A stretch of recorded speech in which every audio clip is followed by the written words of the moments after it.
हम लोगों ने क्या देखा इसके पहले वाले क्लास में कि मेंडलीफ ने जो पीरियोडिक टेबल बनाया, उस टेबल में जो खास बात ये थी कि उन्होंने जो एलिमेंट्स को अरेंज किया उस पर खास बात का ध्यान दिया गया कि जो उनकी जो केमिकल प्रॉपर्टी है एलिमेंट्स की, वो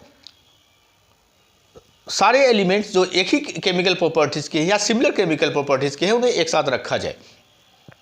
इस प्रकार जब उन्होंने अरेंज किया तो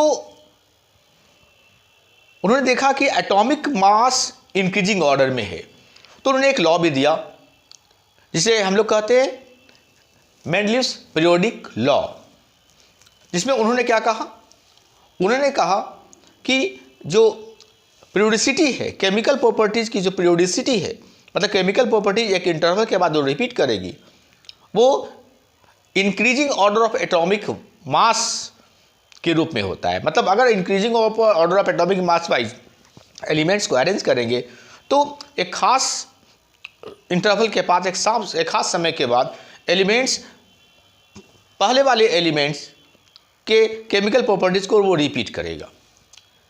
तो ये तो एक सक्सेसफुल अटेम्प्ट था मेंडलीफ का, और क्या क्या और एडवांटेजेस है वो आज हम देखेंगे।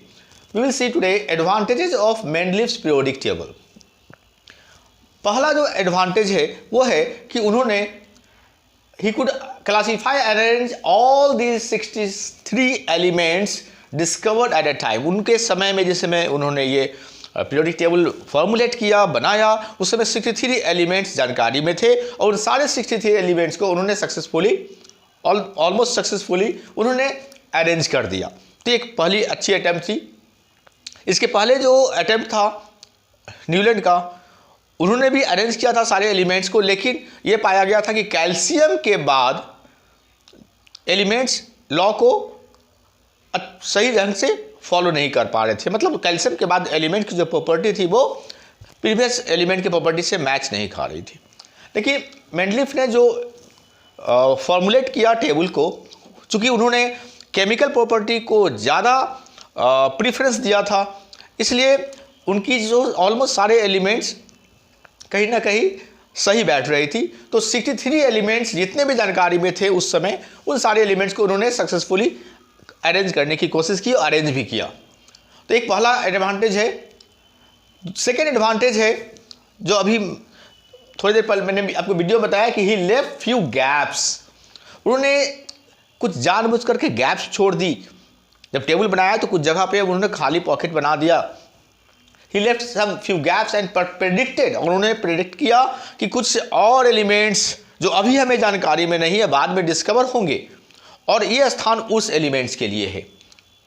और ये बात सही बात भी हुई। और सबसे बड़ी बात, उन्होंने ये भी कहा कि एलिमेंट्स आएंगे, भविष्य में आएंगे, डिस्कवर होंगे, इसलिए मैं उन्हें उनका स्थान खाली छोड़ रहा हूँ। और उन्होंने प्रॉपर्टी भी प्रेडिक्ट कर दिया, बोला कि इसका जो एलिमेंट डिस्कवर होगा उसकी प्रॉपर्टी ऐसी होगी, और उसकी एटॉमिक मास भी टू सम एक्सटेंट उन्होंने बोला, प्रेडिक्ट किया कि एटॉमिक मास, ऐसा एटॉमिक मास वाला ऐसा एक एलिमेंट आएगा जिसका प्रॉपर्टी ऐसा होगा। और उन्होंने एक तरीके से उनका नामकरण भी किया, उनका नाम भी रख दिया कि ये देखो इसका नाम हम ये रख रहे हैं। जैसे उनका जो नाम उन्होंने रखा, उस नाम के पहले जो प्रीफिक्स लगाया उसमें वर्ड, एक संस्कृत वर्ड लगाया एका।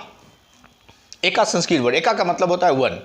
तो जैसे उन्होंने 3 एग्जाम्पल्स है, और बहुत सारे एलिमेंट्स उन्होंने गैप छोड़े थे। I give you 3 examples. एका बोरोन उन्होंने नाम रखा एक जगह का, एक गैप का, जहाँ पे एक एलिमेंट डिस्कवर होंगे जिसका नाम उन्होंने कहा कि एका बोरोन है। एका एल्युमिनियम, एका एल्युमिनियम,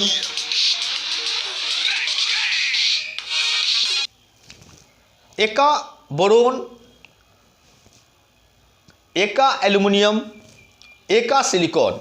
ये 3 एग्जाम्पल्स मैं दे रहा हूँ जो नाम उन्होंने रखा एक ऐसे एलिमेंट्स के लिए जो बाद में डिस्कवर होंगे। बाद में उनका प्रेडिक्शन सही साबित हुआ, है ना। जो भी his prediction was correct and elements were discovered and given new name as following. Can see here, eka boron जो डिस्कवर हुआ उसका नाम बाद में स्कैंडियम पड़ा, एका एल्युमिनियम का नाम गैलियम पड़ा, एका सिलिकॉन का नाम जर्मेनियम पड़ा। और आप एक एग्जाम्पल देख सकते हो कि देखो एका एल्युमिनियम जो उन्होंने प्रेडिक्ट किया था, उन्होंने कहा था कि जो एटॉमिक मास जो होगा एक एल्युमिनियम का, उनके प्रेडिक्शन के अनुसार इट वाज 68। उन्होंने ये भी कहा था कि केमिकल प्रॉपर्टी के अनुसार ये जो एलिमेंट डिस्कवर होंगे वो ऑक्साइड का जब कंपाउंड बनाएगा उसका फॉर्मूला होगा R2O3, R स्टैंड्स फॉर एका एल्युमिनियम। मतलब ये एलिमेंट का 2 एटम और ऑक्सीजन का 3 एटम कंबाइन करके एक मॉलिक्यूल बनाएगा। और जब क्लोराइड बनाएगा ये एलिमेंट तो उसका जो मॉलिक्यूलर फार्मूला का जो फॉर्मेट होगा वो RCl3, मतलब ये एलिमेंट का 1 एटम और क्लोरीन का 3 एटम होगा।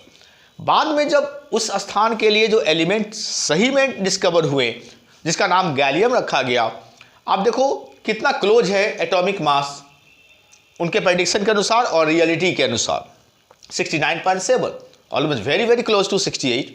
और ऑक्साइड का फॉर्मूला देखो, गैलियम ऑक्साइड का फॉर्मूला होता है Ga2O3, now it's almost same.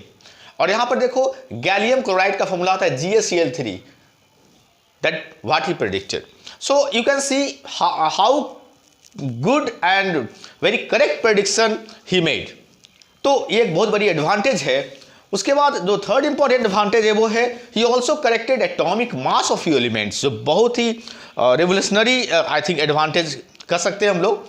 उन्होंने उस समय एटम की एलिमेंट की एटॉमिक मास डिस्कवर हो गई थी और हम उस एटॉमिक मास को सही भी मार रहे थे, लेकिन जब उन्होंने एलिमेंट्स को अरेंज करने की कोशिश की और अरेंज करने समय उन्होंने इस बात का ध्यान रखा हमेशा कि सिमिलर केमिकल प्रॉपर्टीज वाले एक ग्रुप में रहें, एक जगह रहें। तो चूंकि वो एलिमेंट्स को अरेंज कर रहे थे तो उन्होंने देखा कि कहीं ना कहीं एक एलिमेंट जिसकी स्थान एक खास पार्टिकुलर स्थान पे होनी चाहिए वो कहीं और है, क्योंकि उसका प्रॉपर्टी दूसरे एलिमेंट के साथ मैच कर रहा है। तो वो आगे पीछे कहीं एलिमेंट आगे पीछे हो रहा था। तो उन्होंने कहा कि नहीं, कहीं ना कहीं हम चूंकि एटॉमिक मास के असेंडिंग ऑर्डर में है तो कहीं ना कहीं एटॉमिक मास में तो गड़बड़ी नहीं है। उन्होंने एलिमेंट के एटॉमिक मास को दोबारा कैलकुलेट किया तो ही फाउंड कि एटॉमिक मास में गड़बड़ी थी, मिस्टेक थी। तो इस प्रकार उन्होंने जब अरेंज करने की कोशिश की तो बहुत सारे एलिमेंट्स की एटॉमिक मास उन्होंने करेक्ट भी किया। तो it was a very big advantage of Mendeleev's periodic table. और एक और इंपॉर्टेंट एडवांटेज है वो है कि नोबल एलिमेंट्स, नोबल गैस जिसे कहते हैं आज के डेट में हीलियम, है ना, आर्गन, क्रिप्टन, जर्मन, ये सारे नोबल एलिमेंट, नोबल गैस है, ये सारे गैस बहुत बाद में डिस्कवर हुए। इसका कारण भी ये भी है कि ये रिएक्टिव होते नहीं हैं तो ज़्यादातर ये कंपाउंड या मॉलिक्यूलर फार्मूला के रूप में नहीं पाए जाते हैं, तो इसलिए इनकी डिस्कवरी बहुत लेट में हुई, इनकी पहचान बहुत बाद में हुई। लेकिन जब ये एलिमेंट्स, नोबल एलिमेंट डिस्कवर हुए तो उनको उस टेबल में, मेंडलीफ के टेबल में रखने में कोई परेशानी नहीं हुई, क्योंकि इस सारे एलिमेंट्स को एक सेपरेट ग्रुप में रखा गया जिसे कहा गया जीरो ग्रुप, है ना। Noble elements were discovered later and were arranged in a separate group called zero group में उन्हें रखा गया। This did not disturb the original arrangements of element. तो चूंकि एक सेपरेट ग्रुप बनाया गया जिसका नाम जीरो ग्रुप रखा गया, तो नेचुरली है कि पहले वाले जो अरेंजमेंट, जितने भी एलिमेंट्स को अरेंज किए गए थे उस पर उसका कोई असर नहीं पड़ा।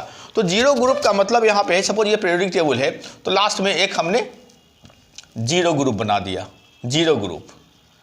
पहले आपको पता ही है कि group 1, group 2, group 3, group 4, group 8 तक आया, तो ये जीरो बना दिया गया जिसमें जितने भी नोबल गैसेज हैं, एलिमेंट्स हैं, उन्हें रखा गया। तो पुराने अरेंजमेंट पे उसका कोई भी प्रभाव, इफेक्ट्स या उसको डिस्टर्ब नहीं किया। So these are important advantages of Mendeleev periodic table. Okay, thank you.